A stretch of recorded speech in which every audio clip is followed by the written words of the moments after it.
What are your early thoughts before we hear a little bit more from Paul George and Doc Rivers that you just heard at the top? Well, first of all, I wanted to try to enjoy my day yesterday after work. Pretty heavy show for us. Yeah, it was just, get out, try to enjoy it, rest up a little bit. That was important to me from yesterday. And then, catch some hoops. Catch what a little bit of hoops I can catch. And obviously Paul George caught fire. Ooh.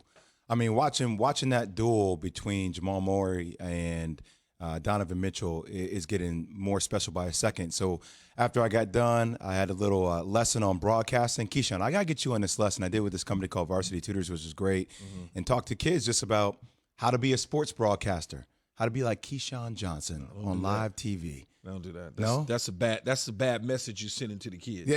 You don't want to be like me. Don't be like Keyshawn. Don't be like me. Don't be like kids. It's so funny.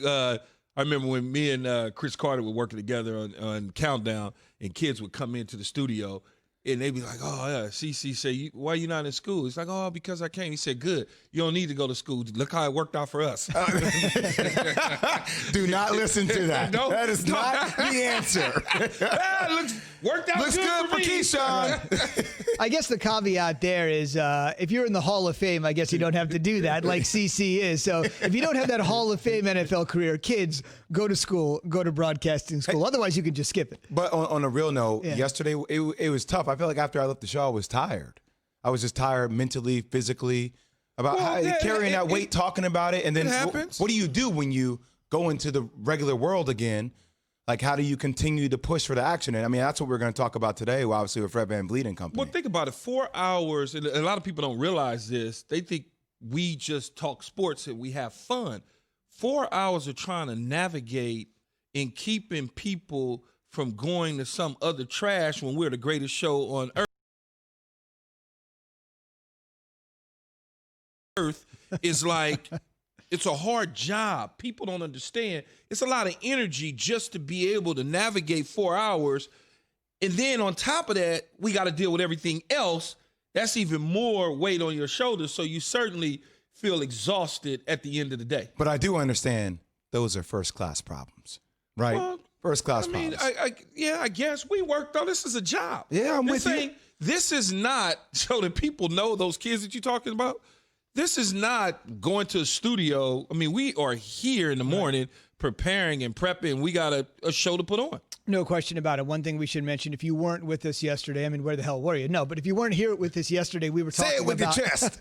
We were talking about the situation in Kenosha, Wisconsin, which of course continues today, and that did take up a bulk of the program. It's something Doc Rivers has addressed as well. So the Clippers win. They're on the verge of moving on. They've overcome the amazing play of Luka Doncic. On the other end, they were able to stifle him for a night. I didn't think that was going to be possible after the last few games, but they were able to drop 22. He did. But it felt like if you were watching the game, it really was over at the end of the first quarter. Once the Clippers got that double-digit lead, it really felt like it was their game to lose, and they certainly weren't going to let it happen. They can close it out, by the way, on ESPN Thursday night, 9 Eastern. But after the game, much like LeBron the other night, he had a great game and then wanted to talk about what was going on in Kenosha. Same thing for Doc Rivers. Simply put for Doc, many people think this country is a mutual admiration society.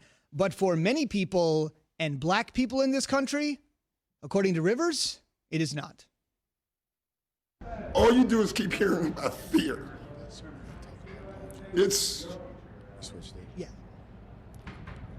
amazing to me why we keep loving this country and this country does not love us back.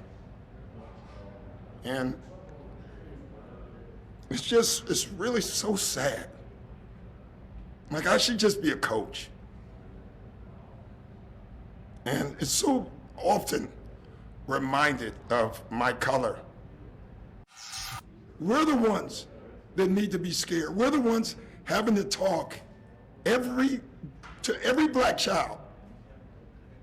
What white father has to give his son a talk about being careful if you get pulled over? It's just ridiculous. And it just keeps going. There's no charges. Breonna Taylor, no charges, nothing. All we're asking is you live up to the Constitution. That's all we're asking for everybody, for everyone. Thank you. And if you're watching us on ESPN News, that was the extent of what Doc wanted to say at the top. I want to give some context here, because this is something not a lot of people realize.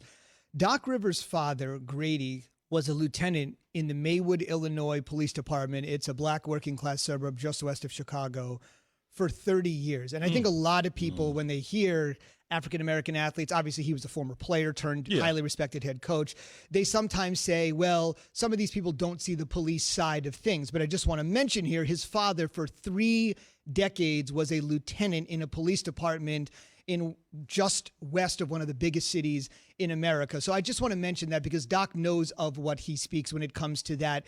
It's ingrained in his family. And to be honest with you, a lot of athletes, whether they're family members or not, understand the police work, because they have like me. I got so many friends that I went to school with, whether it was college or high school, that are now in law enforcement. I mean, I just do. That's one of the jobs that they, decide to go into. So you don't have to have major knowledge to know a little bit, right? I mean, we know right from wrong. Mm-hmm. We know when we see people getting pulled over and afraid that something may happen to you. I don't have to have a policeman living in my home to know that. Sure. I've lived it firsthand. I've been a part of being pulled over while driving black. I understand that. I've been targeted by police at times. I've had myself laid on the ground with guns in my head because they thought that I was somebody that I wasn't. I mean, hey, look, at the end of the day, man, the way that these things work is, if you're doing what you're supposed to do in your job, which is the right thing to protect and serve, we wouldn't even have these conversations. Can I just stop you there? When you said you were down on the ground there, I'm sitting like we're sitting 6 feet. And they from said each this other. is not made for television lies. This is real life and true. But Keith, you just said it in such a perfunctory way. Like if that had happened to me or anybody else, I would have been in such a standard, random, normal. Like it's a normal, not a big deal. Thank you. But the way that you just said that, like, I was down on the ground. It's just shocking that you could say that. Zubin, Yeah. I swear on my mother's grave. No, I believe I know you do. At the moment, I had felt like any moment, if his hand slips or that finger slips, I'm toast. Right. But because I've seen it so many times in my neighborhood and community in which I grew up in, it's kind of like it was like normal. That's stunning to hear, though. No, it really. Why is it stunning to hear?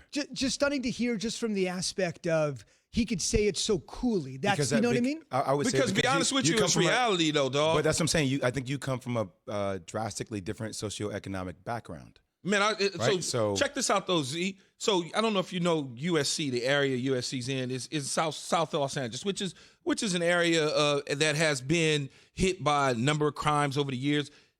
In 1996 or maybe 97, no 96, I had gotten drafted and I just came home in the offseason. Now, typically, you go back to your neighborhood where you grow up at. It's just because you see friends, it's like, hey, I'm back. Oh, I had a rookie season. I remember like it was yesterday. I was standing on the corner of Jefferson and Butlawn. I was right there, and I was talking to my boys. Police came, shoom. They put us all on the ground, and I'm just like, all I'm doing is talking to my friends.